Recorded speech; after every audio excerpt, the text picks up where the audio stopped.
Good evening to you. Welcome to Carrow Road on this fine Wednesday evening. I hope you're all well. Have a score. Norwich have drawn here 1-1 with Crystal Palace, which it was quite the game, actually. It was a very interesting game. And it's probably one of those games that, for me, kind of sums up Norwich City in the Premier League, because you get to a point where you think this is such a great opportunity to do something. And you wonder if it's a bit too good to be true. And then it kind of proves to be the case, I think, because the Premier League is such a difficult animal, especially for Norwich City at this level. You know, I mean, Norwich were 1-0 up after 39 seconds, which, by as far as I can tell, was the quickest goal of the Premier League season so far. It's a wonderfully worked goal. Owes a lot to Wilfried Zaha, who was very good for probably the first 50 minutes or 55 minutes or so. Brilliant run, great tee up from Adamida, and a very accurate finish from Teemu Pukki. And, you know, in a situation where Norwich have won their last two Premier League games, they've got an opportunity to win 3 on the spin, and a real opportunity to make a significant impact on the relegation battle. For Norwich then not to fully take advantage is disappointing, and especially in the manner, and that manner being that they had 1 or 2 really good opportunities to extend their lead, because they were excellent for the first 25 minutes. They really were. Teemu Pukki had probably the next best chance. Milot and him 2v1, and no, I spoke to Teemu after the game, and in his view, he should have scored. He hasn't seen it back, but he felt he should have scored. And he actually pinned that on the fact that his first touch should have been tighter, so he could have finished it. Now, to me, I don't think this pass to him is ideal, because Milot's pass doesn't really open anything up for him to hit it first time. It's slightly behind him. It's just a bit awkward. I think Milot has to play that pass, providing, you know, there was the room to do it, so that Teemu can hit it first time. It just didn't feel like he did that. So I would probably give Teemu a little bit more of the benefit of the doubt than maybe he's given himself and most other people have given him. But it goes without saying, it was a great moment. And, you know, Tyree Mitchell did really well to get the block in on that. But a moment earlier, Teemu was literally lining up a header from a few yards out, and the defender got a brilliant block on the cross, and that was influential. Those 2 moments happened in basically successive minutes, pretty much. And I think Norwich really needed to score one of those 2 moments. Of course, today is the first time that Norwich have led a game and not won it, which was probably always going to happen at some point. And I think the disappointing from that point on is really after the first 30 minutes, probably Palace were much the better team. I think Norwich scored from their only shot on target, which, when you've had it after 39 seconds, you'd like to think you'd get another one in, really, wouldn't you? Palace were good for a lot of it, but they were, you know, they had a lot of forwards on by the end of it. Norwich were sort of struggling to really impose, you know, any sort of their own control on the game, as Palace really pushed for it. And I've seen a lot of people, you know, say how poor Norwich were, how passive they were, how short they fell, which I kind of get.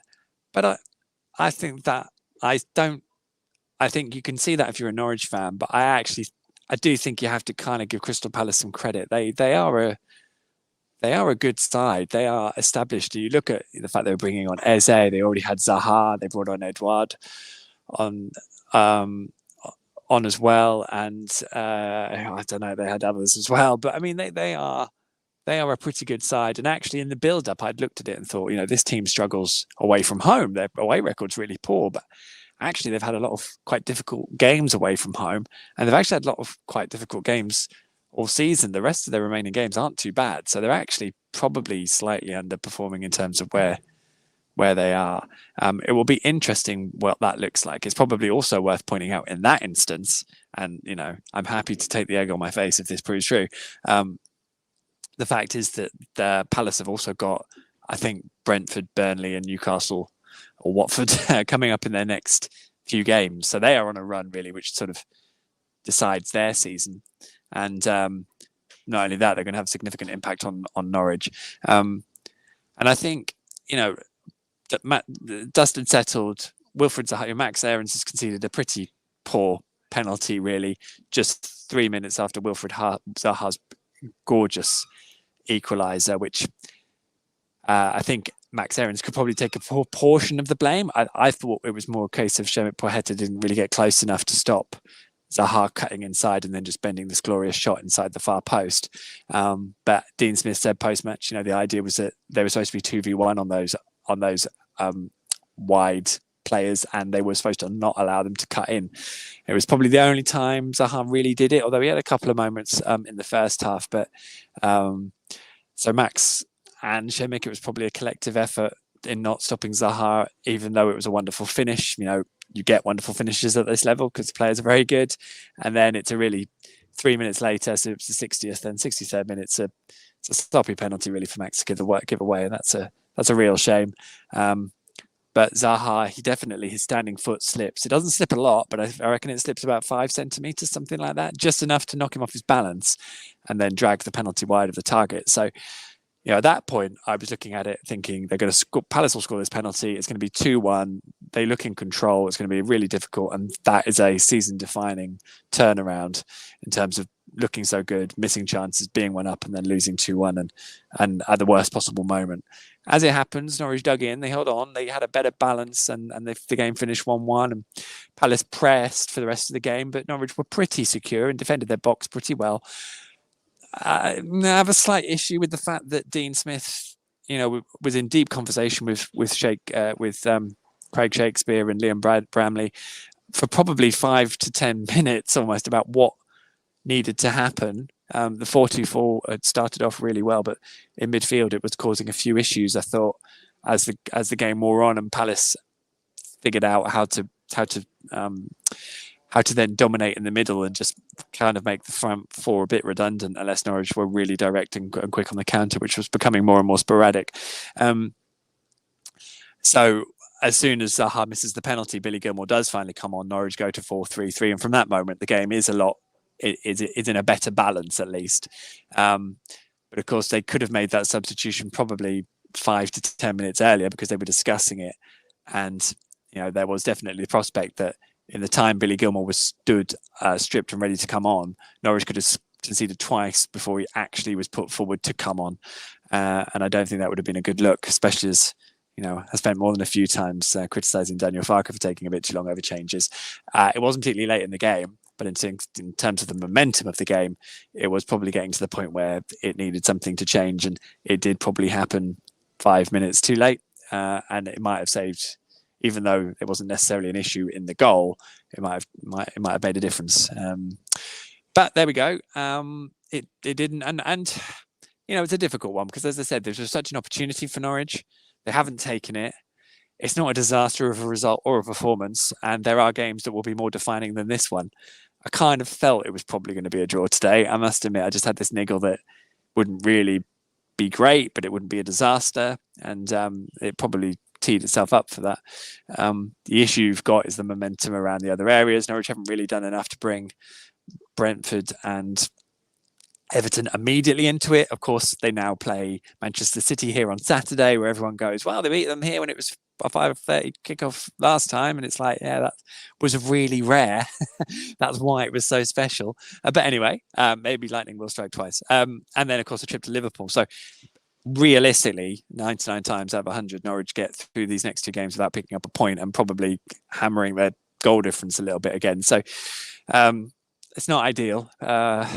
That they couldn't take this opportunity, and we'll just have to see how things look the other side of it. It's a shame that they haven't been able to put a bit of pressure on the team slightly above them, and you only have to look at St James's Park last night to see where some of the momentum lies elsewhere. But Brentford, are at least a point closer after tonight, so that's 6 points to Brentford with a game in hand, and they've got to come here. Maybe they can replace Newcastle as a team Norwich need to finish above, and I would still think Norwich are capable of finishing above Burnley and Watford. So, and that doesn't obviously then take into account Everton. So there we go. I'm already feeling much better about it if we rattle through it like that. I think that's everything. Now, I did miss Sam Byram and mentioning how well he played against Wolves, so I'm conscious I don't want to miss anything this week. John Rowe got his home debut, which was lovely to see. I still think that is that's nice that he's getting this time. I'm still not entirely sure that he's ready to really impact games, which is why I was slightly surprised that he came on with 10 minutes to go in a game that was sort of hanging in the balance. But it says maybe something that Dean Smith wanted to bring him on rather than say Christos Jolis, who did look a little bit disappointed when he saw that he wasn't going to be the third sub, and John Rowe was. I thought defensively Norwich were pretty good, and they were under pressure, but they were pretty good. As I said, I think Palace are a good side with some really good players, and they are an established team. And from looking at it during the summer and thinking that they might be a team that could really muck it up and one that Norwich could look to finish above, they will be fine. I must admit, I think they'll be fine. And actually, when you look at it now, there aren't many teams, I think, that are in genuine relegation trouble now. So fair play, because Patrick Vieira has done a very nice job. And you look at Conor Gallagher, he's kind of the player that I was hoping Todd Campbell would be this year. And they've got a lot of talent. Albeit Joel Ward was given a bit of a run round early on against Milot Rashica. He kind of ended up getting on top of Milot a bit by the end of the game, which is a shame because Milot was looking in cracking form. But I think that's probably why Milot's played for the teams he has so far, that influencing a whole game for 90 minutes has maybe sometimes proven a little bit beyond him. I thought there were quite a few mistakes from Kenny McLean today, I must admit.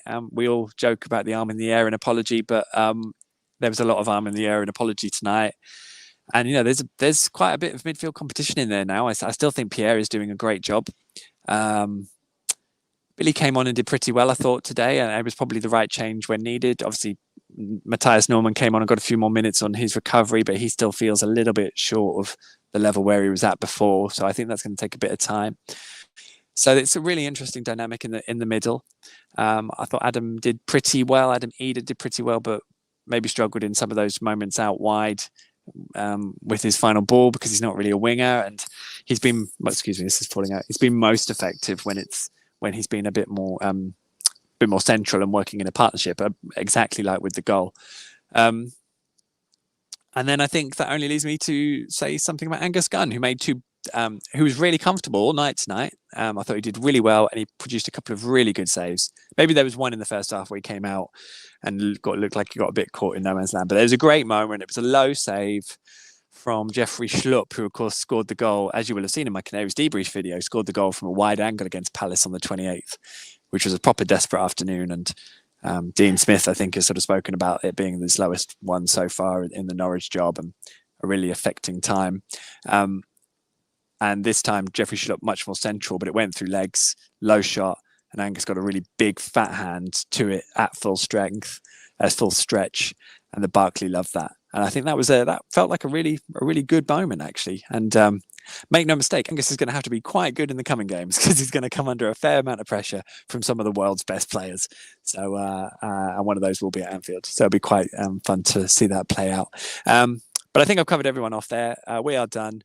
Norwich are done for tonight.